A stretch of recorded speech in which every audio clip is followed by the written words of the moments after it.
All right, welcome everybody. We're gonna get started here. To be totally honest, I've been a little bit under the weather the last few days since the Euro Club Cup ended, so I didn't really prepare a lesson for today. So we're just gonna go over one of my games that I played there, which I think was a very interesting game. Had some interesting moments and a lot of mistakes, and hopefully you guys will play better. So let's get started.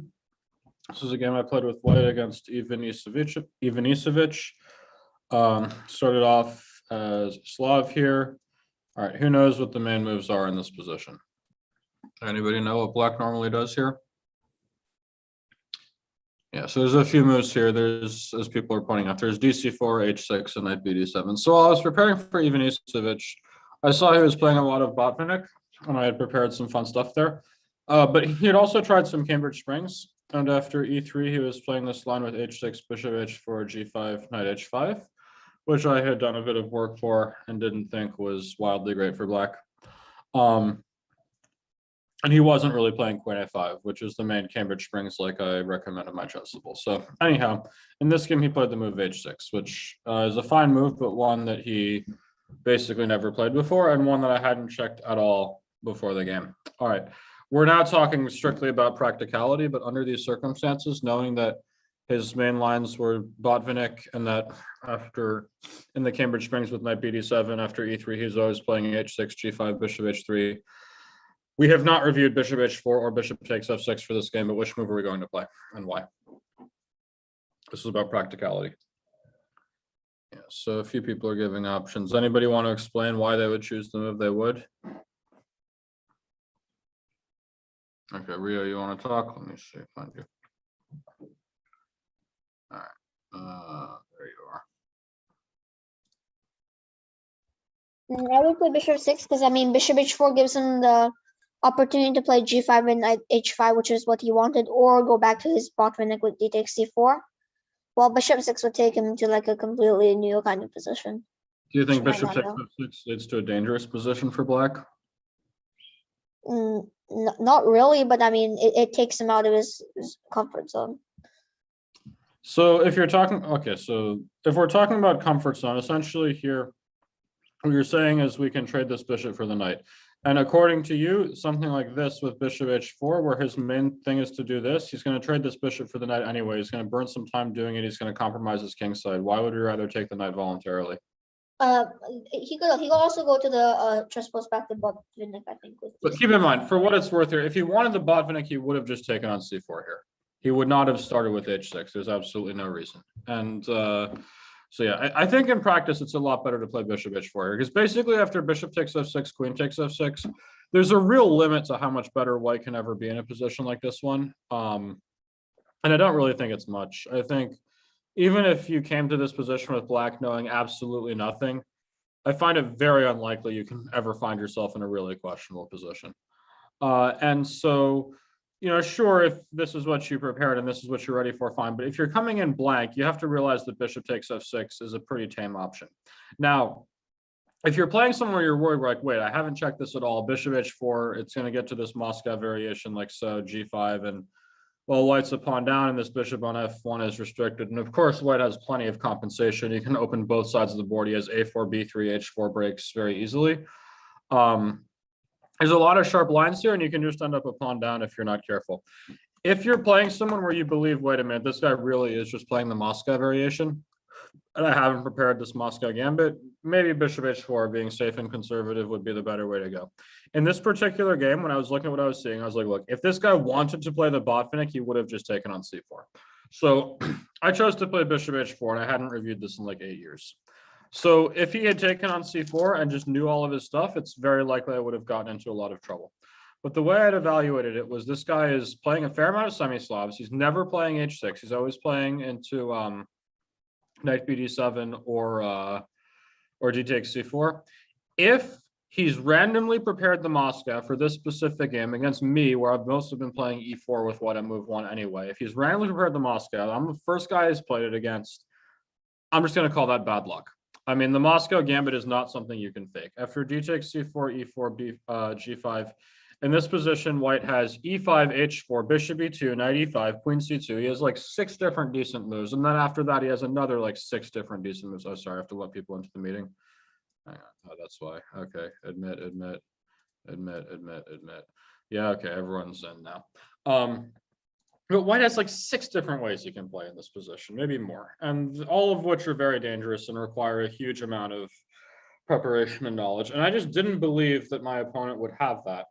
And so at some point, I basically just bluffed him and said, look, I don't believe you know your stuff here. And I was right. I mean, there's no, like after d takes c4, the Moscow is not a variation that you just play. It's a variation that if you're playing, you're going to be playing it a lot. It's going to take many hours of work. This is not something you can just prepare for one game. So yeah, indeed, the game transposed. After knight bd7, he went to his normal stuff like this. So I continued along with my prepared line, which was queen c2 and bishop g7, and I castled long. So this position, I believe, is actually pleasantly better for white. And it's funny because in my chessable course, on the Semislav, which you all should go by right now, of course. I'm just kidding. But in all seriousness, I gave the move knight bd7 here, and after e3, I gave queen a5. But if white were to take on d5 and play like this, I had actually given something kind of similar, and I believe that here black is absolutely fine. So why is this position okay for black, but the position that we got in the game with the pawns on c4 and e6 remaining still better for white?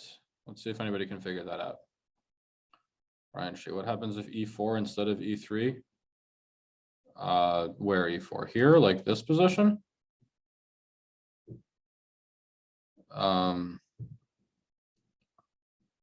Or you mean this position like now? Yeah, this is nothing special. After takes, this check is incredibly annoying, I think. And you'll have to retreat in a way that you won't enjoy. But no, what we're talking about is this position. Like, say we get what we got here. Why is it that a position like this one, let's say queen c2, take, bishop g7, why would it be that, for example, if we were to play c takes d5, e takes d5 here, my contention is black is absolutely fine. While if we castle long, I think white's better. There's a very important reason.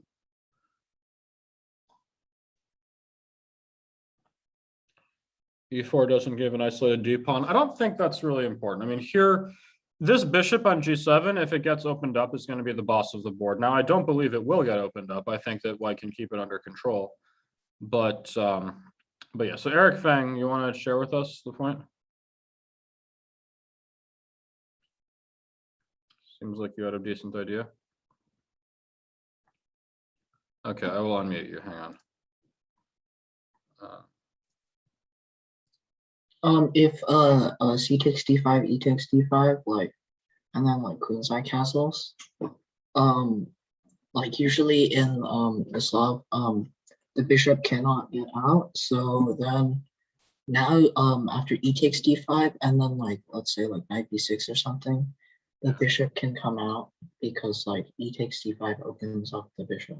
Yeah, so the biggest thing is this bishop can come out, and not only can it come out, but it also means that black will be able to castle queenside. And essentially what's going on here is black has a somewhat loosened position thanks to h6 and g5, but he has a bishop pair. Now that bishop pair is not active. It's not doing anything wildly useful just yet. What black wants to do is keep this game as balanced and boring as possible. And then if he can do that in the long run, the bishop should count. So here black is ready to play something like bishop e6, queen e7, and castle long.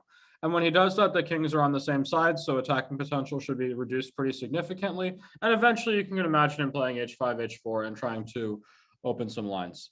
Aryan Gupta, would c5 be a possibility? It's hard to imagine because when you play c5, the d5 pawn is weak and d takes c5 is coming.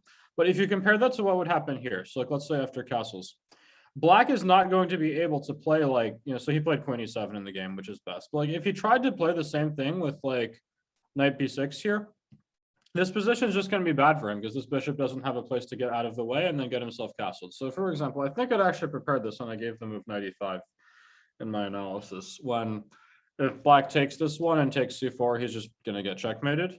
But the problem is like I'm ready to plant f4 next. And this, like, if we had this exact same position with like CD and ED included, even if this knight wasn't hanging, you just go bishop e6 and castle and you're good to go.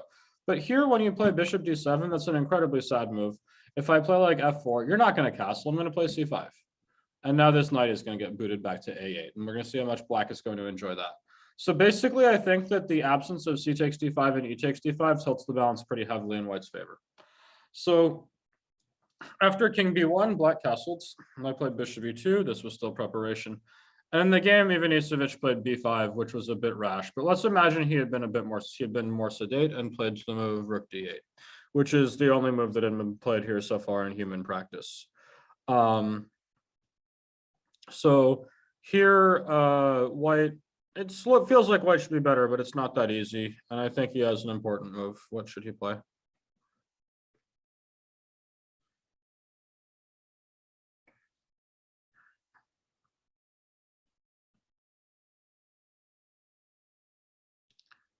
Yeah, guys, this goes in for another 45 minutes if you just got here. We're looking at one of my games from Euro Club Cup. It was a very bad game, but it was at least interesting in some spots.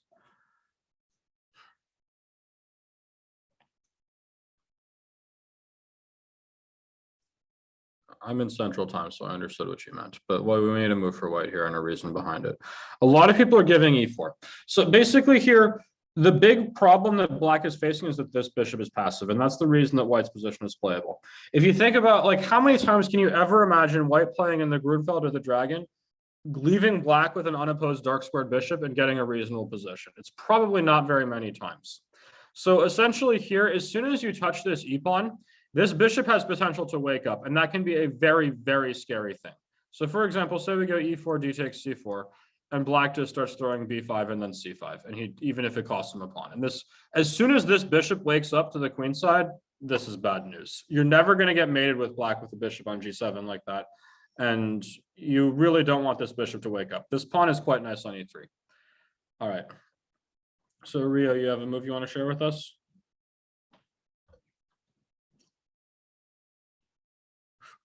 All right, calling you.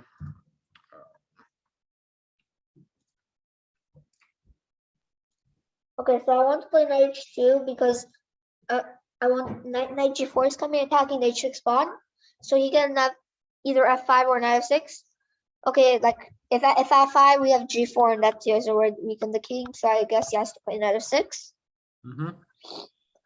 And now he blocked the bishop and the knight's not in that great spot, and here we can play f4. He also stopped like F4 is very powerful. I actually think that it's better after f5. G4 is decent, but I actually think it's better to play f4 anyway. There's a line here I remember preparing. It was g4. I think I can just take this one, and this gets very dangerous for black very fast. I prepared some line like this, I think, and rookish. Long story short, black gets mated was essentially the gist of my analysis. But yeah, here after knight h2, black has a very difficult position. He probably should play this one, but still f4 comes. And we're potentially ready for something like fg5, hg5, and knight g4 and rook df1. And it feels reasonably likely that black's going to get himself mated here. So anyhow, though, Ivanisevic changed the character of the game with b5, offering a pawn. And here, I think I really made the wrong decision. The computer is pretty agnostic and was saying that my move was not so bad, actually, but in practice, I think that there's a much better decision. Sorry for the background noise. We got lovely doggy at my manager's house. He's amazing, but he makes a lot of noise.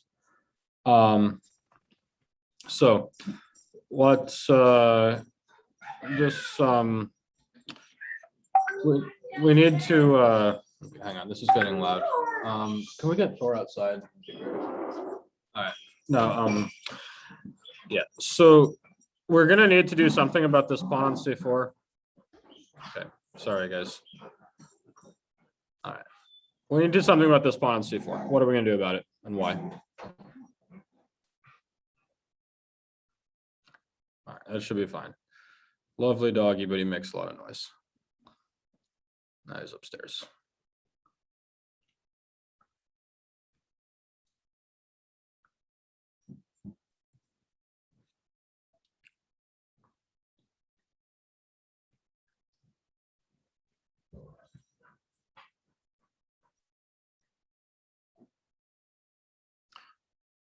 So I think it's pretty clear we have to touch our C pawn here. The question, but we have 3 options we can choose between.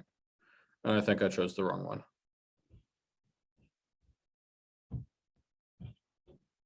Yeah, so Lyndon has a good point. So yeah, in the event of C5, black can strike back with E5. And so he really wants to wake up this bishop. And while it's not like totally fearsome just yet, I think this E5 move is something we're really not happy about having allowed. It means, for example, this knight can't move very easily without D4 falling. And if this knight can't move, we're not worried about knight G4 coming. We're not worried about F4 coming. Yeah, so basically here the move E5 is very nice. And if black were to ever play E5 without white playing C5 first, then C takes D5 will come. So actually this pawn on C4 is pretty good prophylaxis against the E5 break.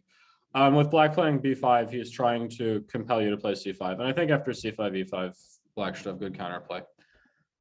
So the real question is, which one of these pawns do we want to take and why?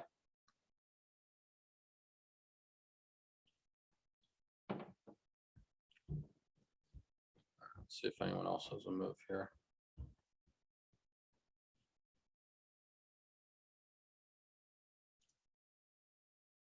Yeah, so.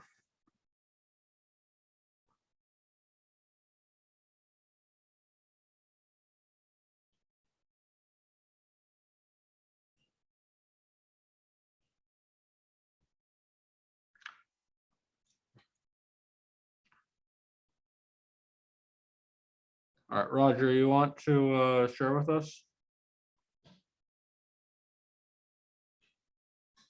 Or Austin or somebody? Anybody want to share? Okay, let me unmute. Roger, I'll unmute you. This should work. All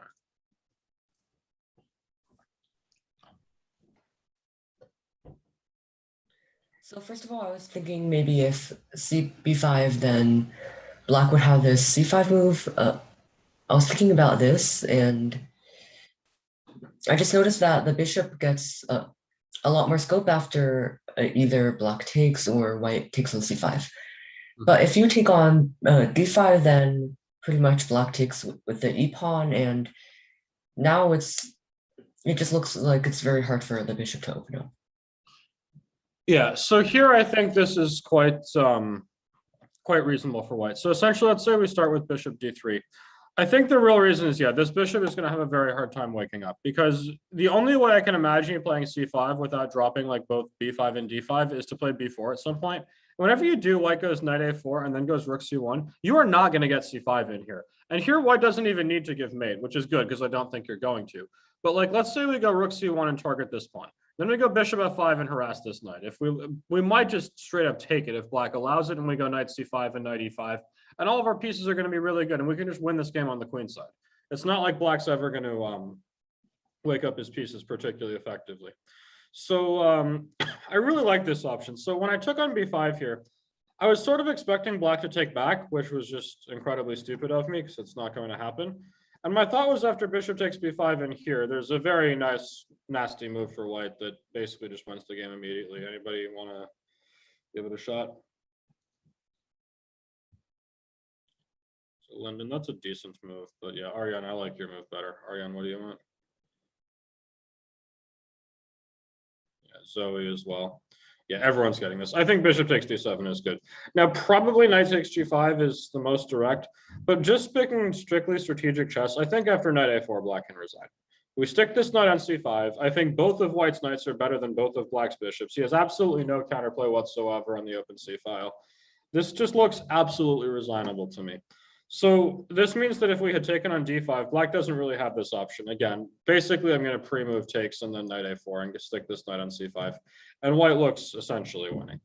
So I should have realized that that being the case, black's going to play something different. Now, he could have played c5 here, which was a very sensible move. And I think would have, I think the computer said knight h2 and white's still better, but it strikes me as very dangerous. Instead, he played bishop b7, which also wasn't easy. And here, it's hard to really find a satisfactory move. The guy is just going to throw rook fc8, rook ab8. At some point, he'll play cb5 or c5. And I mean, the computer likes white, but it's still a very difficult position. So I want to move on a bit. Probably the best move. taking was fine, but probably the best move here was rook c1. I was worried about c5, so I took. But here I played bishop b5, which was not brilliant. We got this position. And then here I played rook c1 to contest the file. And then at this point, I think I made a serious mistake. So Austin is saying his knight is to g4 too slow now. I'm not sure too slow is the right thing. I think at this point, we just don't want to give mate anymore. Our plan is not to go crush the king side. Our plan is to say, hey, I want a pawn. Let me shut down all of this counterplay, like get my pieces on the open c file, start trading stuff, and keep black's pieces quiet. I mean, we take some pieces off the board and white just wins an endgame here very easily. So I think the goal should be solidity here first. And here I made a serious mistake, I think. I had the right idea in mind, but I chose the wrong square. So let's see if you guys can figure out what white should do and why. Just a second, I just blow my nose, I'll be right back.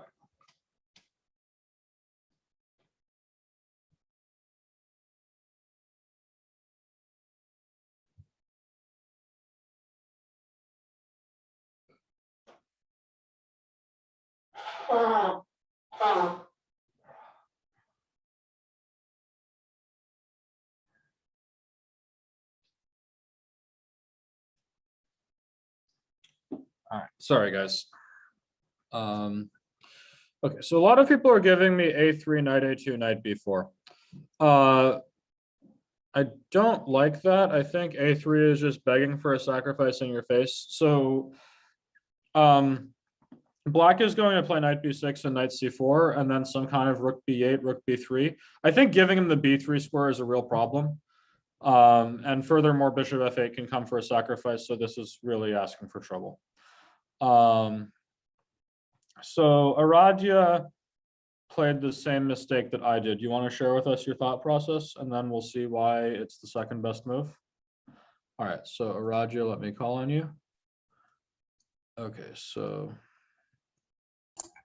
Yeah, I was thinking we could play like queen d3. So like if he plays like at any point, if he tries to play rook b8, you can play like knight b5. And if he tries to play a3, then like b3, and like we try to hold like the queen side and try to like trade the pieces. Okay, so imagine Mainly the rooks. imagine you got to play another move here. What would your next move be?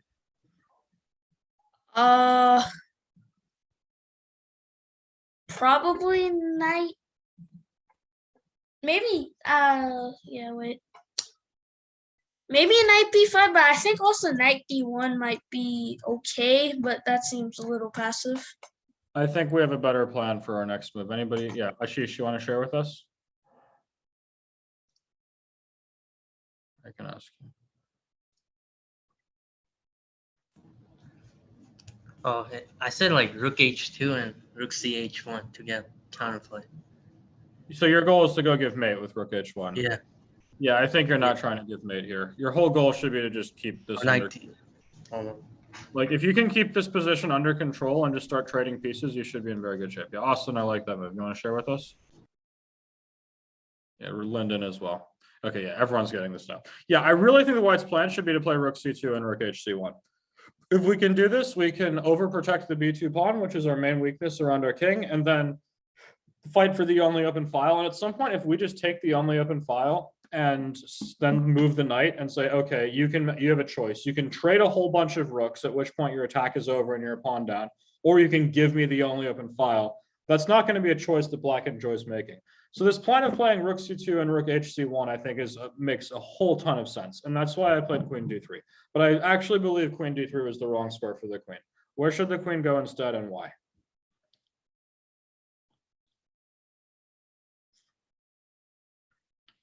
People are good. So Austin has a good point. Can black block the c file with knight b6, knight c4? So my thought here was, I imagined knight b6 was coming, and I thought about something like this. And my thought here was simple. I go knight d1, I overprotect b2, make sure like absolutely nothing horrible is going to happen to me, and then I go knight d2, I kick that knight out of the way, and we're good to go.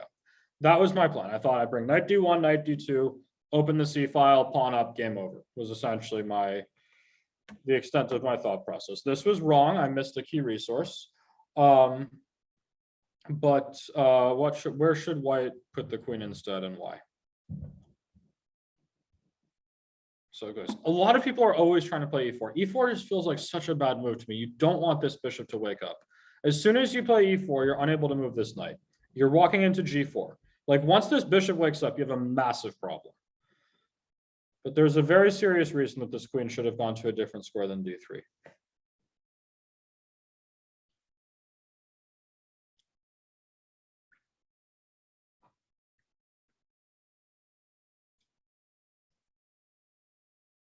Queen d3 allows e5. No, I don't think it does. White can take on d5.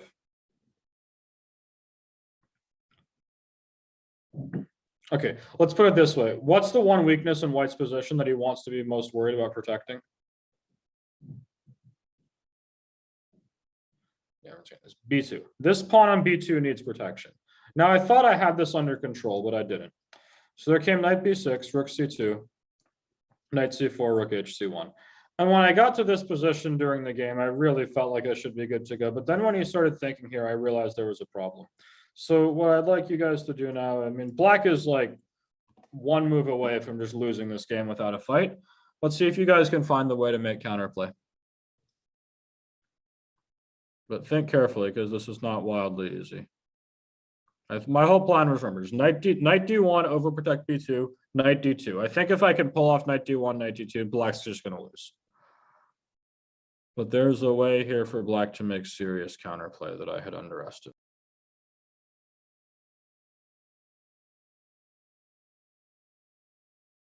Okay, so someone's giving me rook cb8, knight d1, knight a3, but okay. And rook c, if you put a rook on b8, White's going to have to play king a1 and take one move off, but then you still need another move after that, and to figure out which rook to put on b8 and why and what happens afterwards.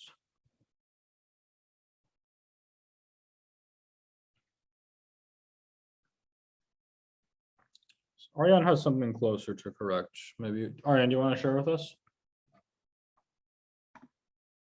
All right, let's go. So here I played rook c to b8. And after king a1? The reason is because here the a rook lines up with the king. So you want to play what move? Rook b3. And why do you want to play rook b3? What are you threatening?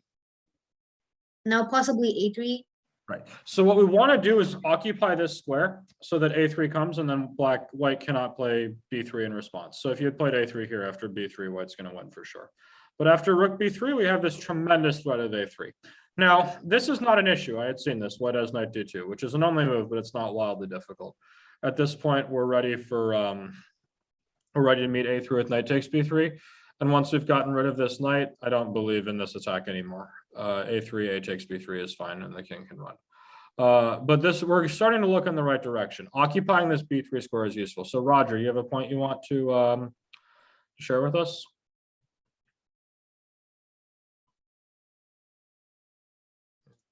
Okay, Austin is there. All right, I'll ask Austin. You have the exclamation points. The king going to a1 means that the king and the rook are in forking distance. So if you play knight a5 and threaten the fork, then White has to play king b1, but then you can just play knight c4 again. Can I not take this pawn from you? Think I can? Wait. What do you mean maybe? What's your next move? Maybe queen b4. Sure. So if I go knight c5. I don't think. I think I play. My next move is a3, and you're out of steam. Yeah, that didn't really quite work. Okay. So what we have here is we see this idea that if we can play rook cb8, king a1, and then get knight a5 to happen, we're looking for knight b3. But it's easier said than done. We can't pull it off right away. There's knight takes a4 in the air. So we need to find an actual correct continuation with more than with a few moves in advance. What are we going to play?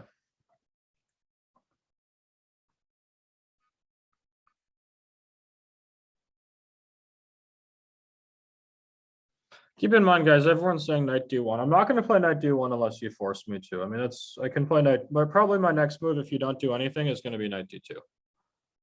Not knight d1.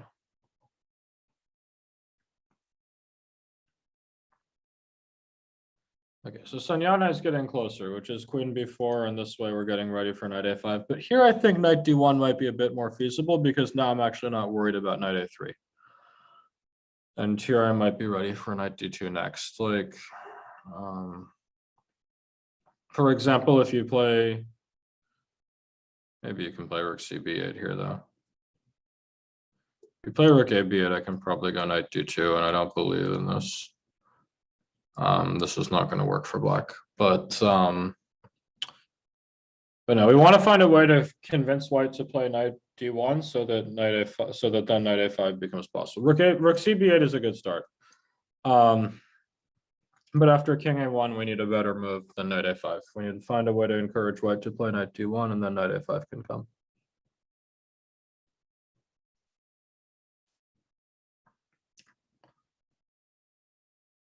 Keep in mind, like, if you do nothing, my next move is going to be knight d2, which I don't think you want to allow.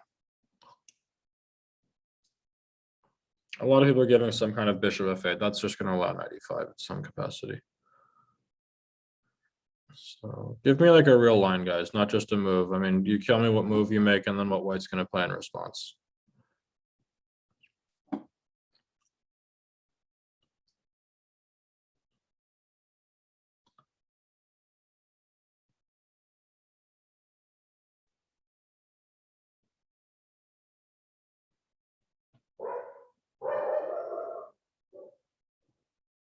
All right, Austin, you want to share with us? It looks really good.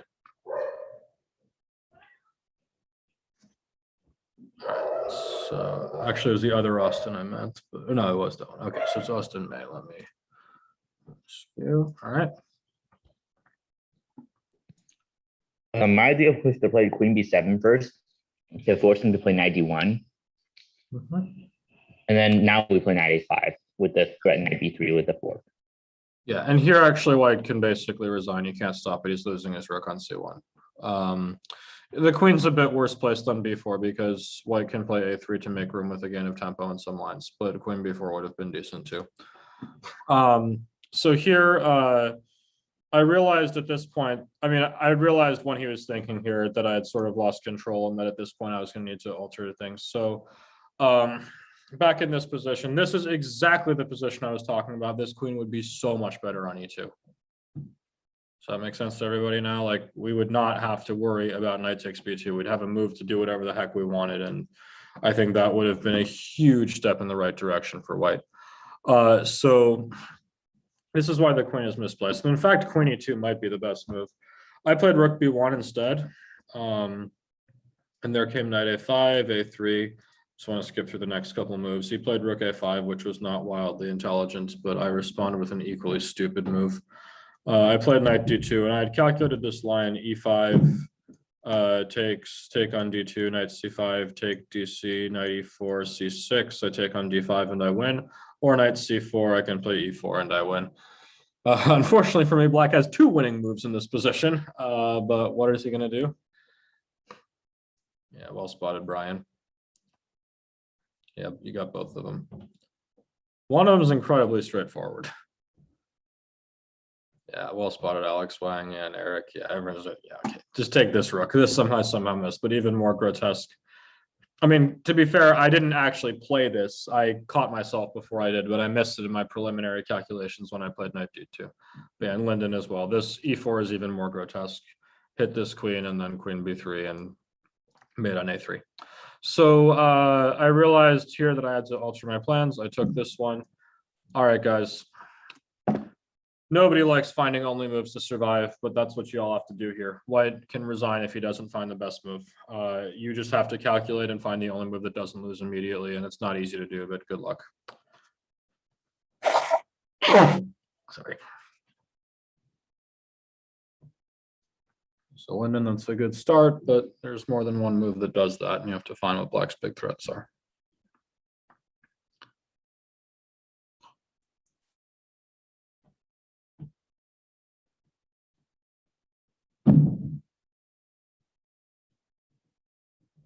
Is this position equal? White might even be slightly better, but if you don't find the best move, you're definitely going to lose. So let's find the best move.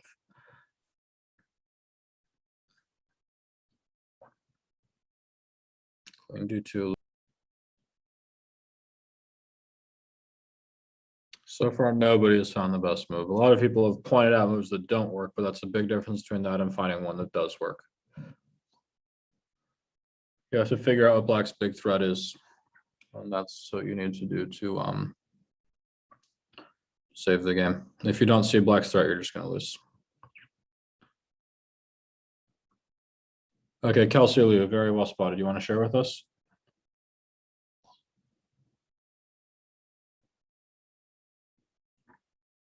Let me ask you to unmute.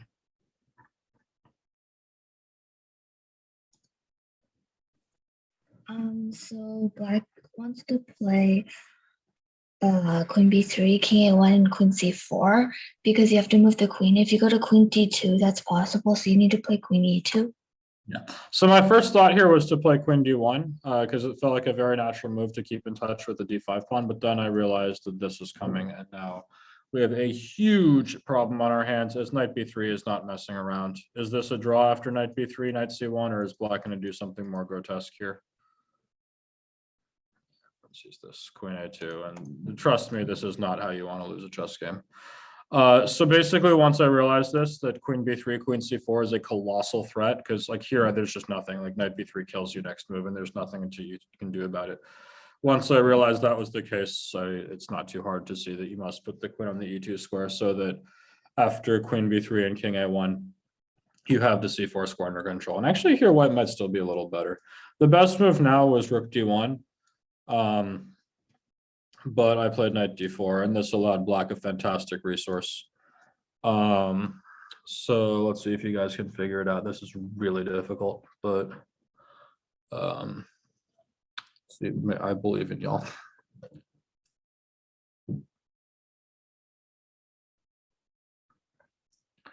Give you guys a hint. The whole goal is to open that G7 bishop, and there's a very creative way of doing it here.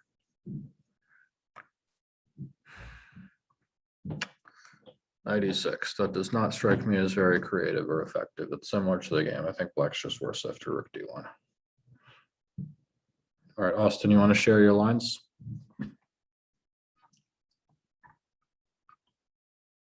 That was a guess. Okay, Lyndon, you want to share with us? Let me ask you to unmute.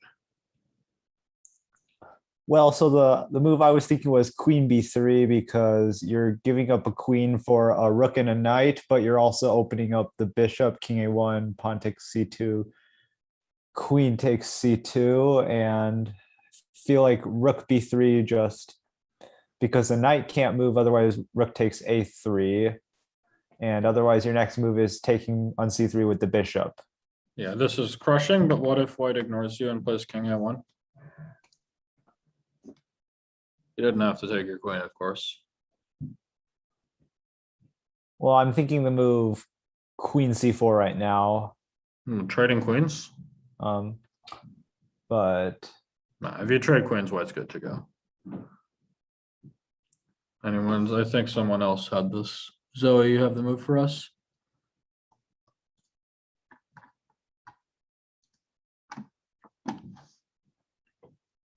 I've already seen this game before, but Queen B6. Okay.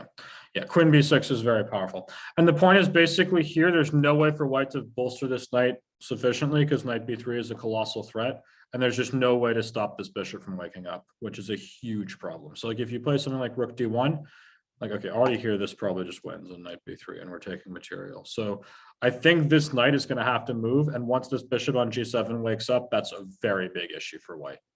So this is bad news. I think this Queen B4, Queen B7 to B3 back to B6 is incredibly effective. Austin is suggesting Knight F5, but this is not going to work. Let's say we start with check and then go D4 and hit this knight, and we're ready to mate takes with like takes, and the stuff is hanging. Take the bishop, but now this is not going to work, I don't think. Knight D2 is coming. Yeah, this is gone. This knight is basically lost. Yeah, I mean, if If knight f5 or knight h5, queen e6 is going to be made. Now this is gone. So, all right, guys, stay on topic in chat, please. I don't want to be your babysitters. I'm here to teach you chess. Yeah, queen b3 back to b6 was very tough. I had seen queen b3, but queen b6 is afterwards was what I had underestimated. Anyhow, in the game, black played knight b3, which was less than brilliant, and now he's much worse. After rook a6, the best move was king a1. And the point is here that this does not give black time to coordinate this rook, because if he plays rook c6, I have knight takes a4. And this works very nicely for white. Austin, why not knight takes d5 instead of king a1? Because this is check. So king a1 now threatens knight takes d5. And knight takes d5 is a serious enough threat that black really has to respect it. But it's not that easy to stop, because the way he would stop it is to move this rook. But where does that rook go? Because you don't want to lose the a4 pawn. So I played king b1. My thought was actually the king was safest on c1. This was totally wrong. I should have kept it in the corner. But the problem with this was that after bishop f8 and here, was that now while bishop takes a3 is not a threat per se right now, is that this freed black to play rook c6, which coordinates his pieces much better, because in the event of knight takes a4, now he takes on a3. So if I had started with king a1 directly, he's immediately forced to deal with this threat of knight takes d5, and at this moment he cannot play rook c6. So he's going to have to mess up his coordination somehow, and I think basically white's going to be a pawn up. The best thing I could come up with was for white is to go something like rook d3, queen d2, knight e2, and this will overprotect the d4 pawn really hard. It overprotects the a3 pawn as well. And then once that happens, ready for rook c3, we take the open file and we should be good to go. And yeah, after rook e6, queen f3 is fine, queen d3 is fine. I think white's just much better, almost no matter how you slice it. Instead, though, I played this stupid move king b1, and there came bishop f8 and rook c6. And yeah, here, because knight takes a4 doesn't work, it's not such an easy situation. So there followed rook d3. And here I realized what I had done, which was my whole plan in this position was to just say, all right, queen d2, knight e2, rook c3, and then I am good to go. But the problem that I then realized was that as soon as I touch the knight on c3, I'm going to get queen b2'd, which is not nice. So I played like, I think I played queen e3 here. I think I played queen d2 here, bishop g7, king d1. I thought maybe I could run the king to g1 to safety, but he ended up in this sort of tough spot where it's hard to move because king e1, there's bishop takes d4. But I just want to skip through the next couple moves pretty fast because it's there's a critical moment here that came. So here and then bishop f8. All right, this was first move after time control. Calculate really well, please, and find the best way. I found the right move here, but screwed it up later.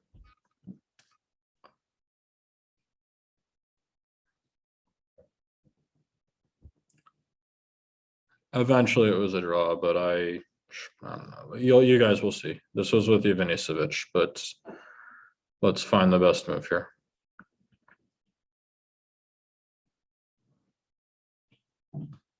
Let's actually give some variations behind the move.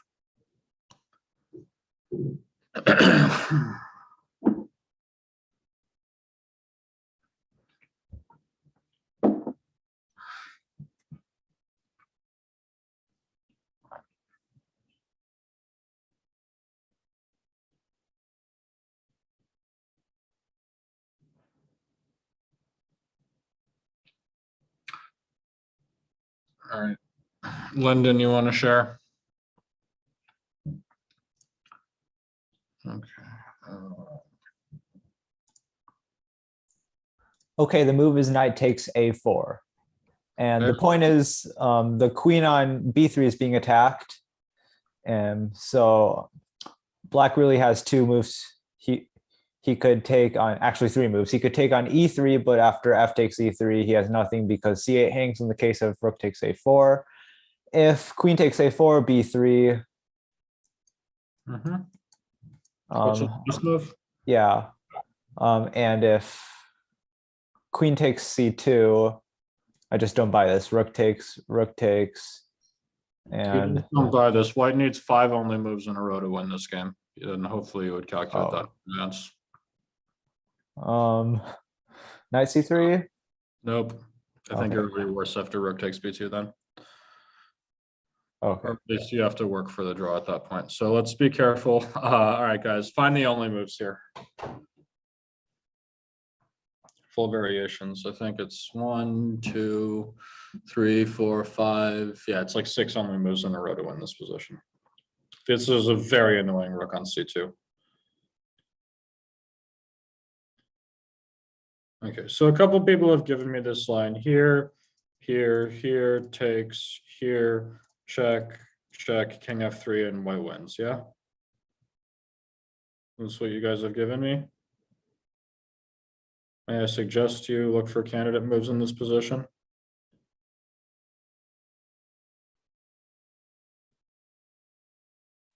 Yeah, rook e6 and you lose. So here you must play, you must make a draw with king back and forth in the d file. So this didn't do it. Okay, so a couple people have given me b4, but this is not great either. You need to cut off black's rooks, and here you're not going to do it. The rook gets to c4, and the rook will stay alive. Indeed, if you're allowed to play knight c5, you're good to go. Like if black, I don't know, plays something dumb here. As soon as you have cut off one of black's rooks, the other rook on the second rank doesn't really matter that much, and you're good. But here, we would do something like this, like these rooks are too annoying. You're not going to win this game. So we need a real variation. A knight c5 before b4, but black can take it. And this, I think, should be fine. You can also take b2. I mean, seems pretty reasonable. I think at this point, black is playing for advantage. I mean, there's only black can be better. But we need a real variation here that wins for white. Several only moves in a row.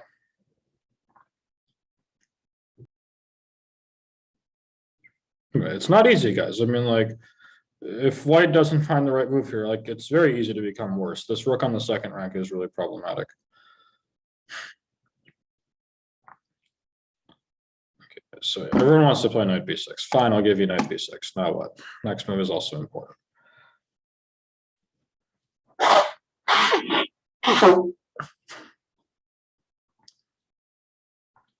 b4, I don't think that's going to be great. If b4, like, say rook a2. I think as once black doubles his rooks in the second rank, he has to be safe in the game. Yeah, you're definitely not winning this position. So we need a better move here that freezes black pretty nicely. Knight d7 was close, but it's not quite right. Knight a4 back, repeating moves, that's not going to win the game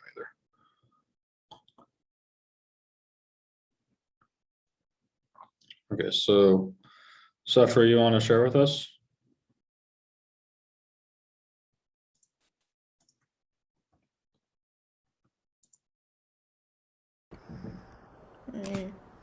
I think you should just simply take on d5. I think black is fine after rook takes b2 now. Okay. Somebody had a line that I liked. Oh, no, it was Sanjana. Sorry, that was the wrong one. I did the wrong one. Okay, Sanjana, you want to share with us?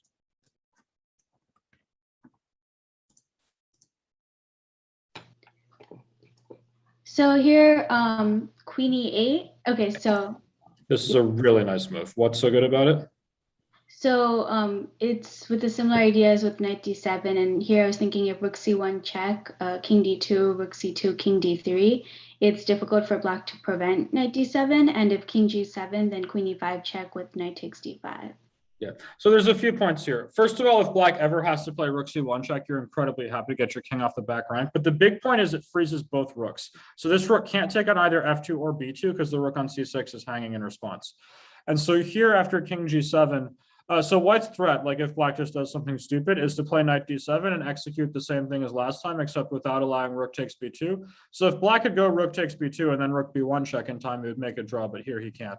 So if rook c8, like the easiest is probably to just take this bishop, and this should win pretty routinely. The two pawns will win the game. But so here the best move for black is king g7. And then I'd calculated knight d7, threatening this bishop and also threatening knight c5, which will win one of black's rooks. So here black's out of options and has to push the king all the way to d3. But now that the king is off the back rank, we're good. And after bishop d6, I had seen the last only move, queen e3, which freezes black's rooks again. And now we're finally ready to start pushing pawns and white should win. It's important not to blunder with queen d8 because then there's rook takes f2. But yeah, this was pretty good calculation. Unfortunately, the rest of the game I did not calculate as well. So people were asking. So after a long thought, my opponent took here, take, check. And then a bunch of people who had seen this game were asking me why I played c takes d5 here. So basically you can go rook d1. Thor, be quiet. Sorry, dog is being loud. Yeah, so basically I saw a position like this one, and I thought it was going to be pretty annoying to win this. Like black's going to play c3 and stick this pawn here, and I can't get rid of it very easily, and I can't get my rook on c2 active, but eventually an exchange is an exchange and it should count. So I thought if I can get away with taking on d5, I should do it. And I calculated this line: takes, check, queen d3, check, king d1, check, here, check here, queen a6, queen c6. And after queen f1, king c2, finally black is out of checks and I'm good to go, and I managed to grab that pawn. So that was the line, a long line I had calculated, but you always have to slow down, make sure you don't miss things early on. Because here, once this position after rook e8 check was on the board, I realized that queen takes d3 is a small improvement for black. That's not a good way to lose a chess game. So I basically here, I'm almost out of options. I had to play king f3. I just missed, I somehow missed it after king d1 and made it after queen takes d3. And so here, black played queen f6 check and bishop takes d2 and rook e1. And at this point, black has enough counterplay to save the game. I wasn't able to generate any serious winning chances like after f4, I mean, which I sort of had to do. Take an h5 check and queen h4, and like my king is too open. He had too much counterplay, and here he was able to save the game. So yeah, that's how I blundered it away. I just somehow missed that in this position, king d1, he can take my queen. That was a bummer. Anyhow, eventually I ended in a draw, but there were a lot of really interesting moments. So yeah, that'll do it for today. Good job, everybody. I will see you all next month.